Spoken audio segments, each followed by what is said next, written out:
Assalamualaikum warahmatullahi wabarakatuh. Perkenalkan, nama saya Raihan Fazrullah dari Fakultas Ekonomi dan Bisnis, Program Studi Manajemen, kelas reguler 3A.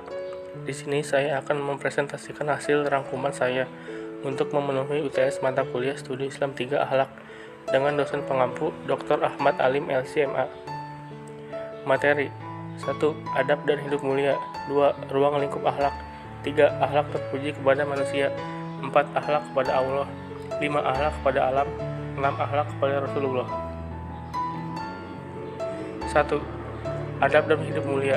Islam meninggikan dan mengutamakan orang-orang yang mau menghiasi diri mereka dengan adab atau akhlak yang mulia. Dalam sebuah hadis, Rasulullah SAW bersabda, "Sebaik-baik kalian adalah yang paling mulia akhlaknya." Hadis riwayat Bukhari dan Muslim. Sumber adab dan akhlak mulia. Jika seseorang mau mempelajari bagaimana adab dan akhlak yang melekat pada diri Rasulullah SAW, maka tentu itu lebih dari cukup baginya.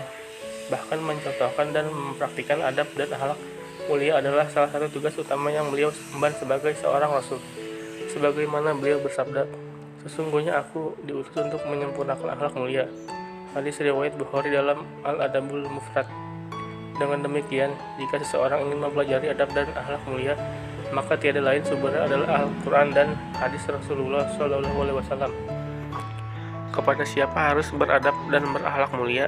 Yang pertama, adab kepada Allah, yaitu adab bagaimana seseorang berinteraksi dengan Allah dan syariatnya, semisal dalam beribadah, berdoa, bertawakal, berprasangka, bersyukur, dan takut kepada Allah. Yang kedua, adab kepada Al-Quran, yaitu adab bagaimana seseorang berinteraksi dengan Al-Quran, semisal bagaimana adab membacanya, menghafalnya, menjaganya, dan mengamalkannya. Yang ketiga, adab kepada Rasulullah, yakni bagaimana adab seseorang berinteraksi dengan Rasulullah dan ajarannya, semisal bagaimana mencintai, mentaati, dan memuliakan beliau. Yang keempat, adab kepada diri sendiri, semisal bagaimana seorang mensucikan dirinya, baik secara zahir dan secara batin. Yang kelima, adab kepada makhluk Allah, semisal kepada orang tua, guru, karib, kerabat, tetangga, dan masyarakat secara umum, termasuk juga bagaimana berinteraksi dengan binatang dan tumbuhan. Materi yang kedua, ruang lingkup akhlak.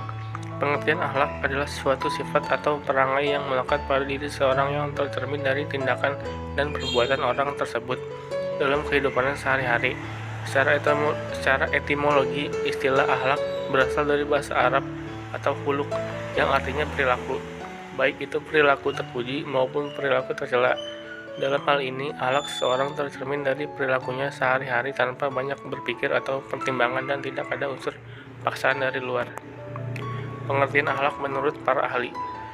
Menurut Abu Hamid Al-Ghazali, pengertian akhlak adalah suatu sifat yang tertanam dalam jiwa yang ada sejak lahir, yang mana lahir perbuatan mudah tanpa memikirkannya. 5 hal ruang lingkup akhlak seseorang di masyarakat. 1. Akhlak pribadi. 2. Akhlak berkeluarga. 3. Akhlak bermasyarakat. 4. Akhlak bernegara. 5. Akhlak beragama. Materi yang ketiga, akhlak terpuji kepada manusia. Akhlak mulia atau terpuji atau akhlakul mahmudah atau karimah. Akhlak mulia atau terpuji itu disebut juga dengan akhlakul mahmudah atau akhlakul karimah, yaitu sikap dan tingkah laku yang mulia atau terpuji terhadap Allah, sesama manusia, dan lingkungannya. Sifat mulia tersebut bagi setiap muslim perlu diketahui yang bersumber dari Al-Quran dan hadis. Sifat terpuji sangat memberikan jaminan keselamatan kehidupan manusia dalam hubungan dengan Allah, kehidupan pribadi, masyarakat, dan negara.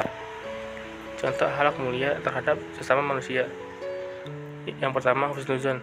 Diterangkan dalam Al-Quran Surat Al-Hujurat ayat 12 yang terjemahannya artinya, "Wahai orang-orang yang beriman, jauhilah banyak dari prasangka. Sesungguhnya sebagian prasangka itu dosa, dan janganlah kamu mencari-cari kesalahan orang lain, dan janganlah ada di antara kamu yang mengunjing sebagai yang lain. Apakah ada di antara kamu yang suka memakan daging saudaranya sendiri yang sudah mati? Tentu kamu merasa jijik, dan bertakwalah kepada Allah. Sungguh Allah Maha Penerima Taubat, Maha Penyayang." Husnuzon berasal dari bahasa Arab yang terdiri dari dua kata, yaitu husnu yang artinya baik dan azan yang berarti prasangka. Sederhananya, husnuzon merupakan prasangka baik yang harus ditanamkan dalam diri setiap umat muslim agar dapat menilai suatu dari segi yang positif.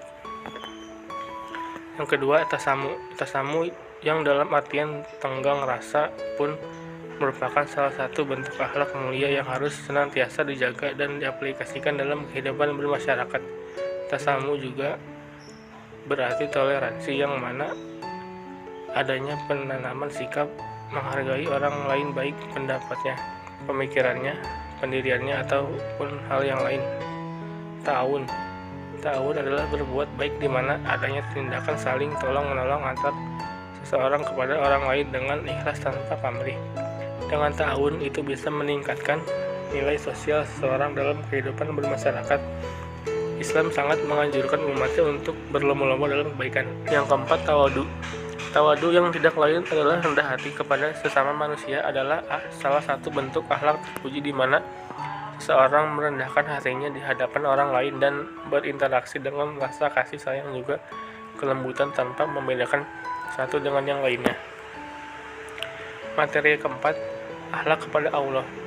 Akhlak yang baik kepada Allah adalah ridho terhadap hukumnya, baik secara syar'i maupun secara takdir. Ia menerima hal itu dengan lapang dada dan tidak mengeluh. Jika Allah mentakdirkan sesuatu kepada seorang muslim yang tidak disukai oleh muslim itu, dia merasa ridho, menerima, dan bersabar.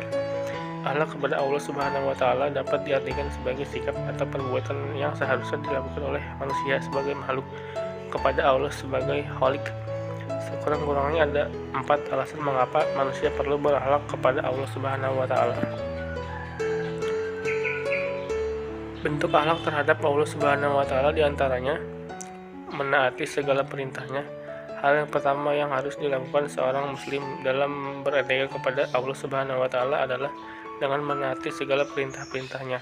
Allah Subhanahu wa Ta'ala lah yang telah memberikan segala-galanya pada hambanya. Berdoa kepada Allah. Memohon apa saja kepada Allah. Doa merupakan inti ibadah karena ia merupakan pengakuan akan keterbatasan dan ketidakmampuan manusia, sekaligus pengakuan akan kemahakuasaan Allah terhadap segala sesuatu. Beribadah kepada Allah, melaksanakan perintah Allah untuk menyembahnya sesuai dengan perintahnya. Seorang muslim beribadah membuktikan ketundukan terhadap perintah Allah. Berzikir kepada Allah, mengingat Allah dalam berbagai kondisi, baik diucapkan dengan mulut maupun dalam hati. Materi yang kelima, akhlak kepada alam. Alam ialah segala sesuatu yang ada di langit dan di bumi beserta isinya. Selain Allah, segala sesuatu yang berada di sekitar manusia, baik binatang, tumbuh-tumbuhan, dan maupun benda-benda mati. Allah Subhanahu wa Ta'ala menciptakan manusia sebagai khalifah. Quran Surat Al-Baqarah Surat kedua ayat 30 yang diberi tugas dan kemampuan oleh Allah untuk mengelola bumi dan mengelola alam semesta ini. Sudah seharusnya melestarikannya dengan baik atau tidak merusak alam dan bumi, sehingga ada kewajiban manusia untuk berakhlak kepada alam sekitarnya. Ada kewajiban manusia untuk berakhlak kepada alam sekitarnya. Ini didasarkan kepada hal-hal sebagai berikut. 1. Bahwa manusia hidup dan mati berada di alam, yaitu bumi. 2. Bahwa alam merupakan salah satu hal pokok yang dibicarakan oleh Al-Quran. 3. Bahwa Allah memerintahkan kepada manusia untuk menjaga pelestarian alam yang bersifat umum dan yang khusus. 4. Bahwa Allah memerintahkan kepada manusia untuk mengambil manfaat yang sebesar-besar dari alam agar kehidupannya menjadi makmur. 5. Manusia berkewajiban mewujudkan kemakmuran dan kebahagiaan di muka bumi. Materi yang keenam, akhlak kepada Rasulullah. Mencintai Rasulullah adalah wajib dan termasuk bagian dari iman. Semua orang Islam mengimani bahwa Rasulullah adalah hamba Allah dan utusannya. Makna mengimani ajaran Rasulullah SAW adalah menjalankan ajarannya, menaati perintahnya. Ahlussunnah mencintai Rasulullah SAW dan mengagungkannya, sebagaimana para sahabat beliau mencintai beliau lebih dari kecintaan mereka kepada diri mereka sendiri dan keluarga mereka. Sebagaimana sabda Rasulullah SAW yang artinya, tidak beriman salah seorang di antara kamu sehingga aku lebih dicintai olehnya daripada dirinya sendiri, orang tuanya, anaknya, dan manusia semuanya. Hadis riwayat Bukhari Muslim.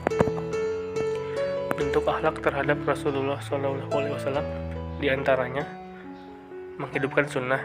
Barang siapa yang menghidupkan satu sunnah dari sunnah-sunnahku, kemudian diamalkan oleh manusia, maka dia akan mendapatkan pahala seperti pahala orang-orang yang mengamalkannya dengan tidak mengurangi pahala mereka sedikitpun.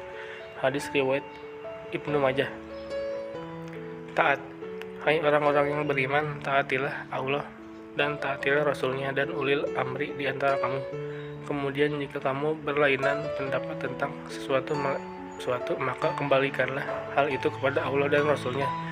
Jika kamu benar-benar beriman kepada Allah dan hari akhir, yang demikian itu lebih utama dari dan lebih baik akibatnya. Selalu bersalawat. Membaca salawat harus disertai dengan niat dan dengan sikap hormat kepada Nabi Muhammad SAW. Orang yang membaca salawat untuk Nabi hendaknya disertai dengan niat dan disadari rasa cinta kepada beliau dengan tujuan untuk memuliakan dan menghormati beliau. Mencintai keluarga Nabi. Rasulullah SAW bersabda, "Wahai manusia, sesungguhnya aku tinggalkan dua perkara yang benar untuk kalian. Yang pertama adalah kitabullah atau Al-Quran, dan yang kedua adalah itrati atau keturunan Ahlul Baitku. Barang siapa yang berpegang teguh kepada keduanya, maka tidak akan tersesat selamanya hingga bertemu denganku di telaga Al-Haud." Hadis riwayat Muslim. Sekian rangkuman materi yang saya presentasikan. Kurang lebihnya mohon maaf jika ada kesalahan. Wassalamualaikum warahmatullahi wabarakatuh.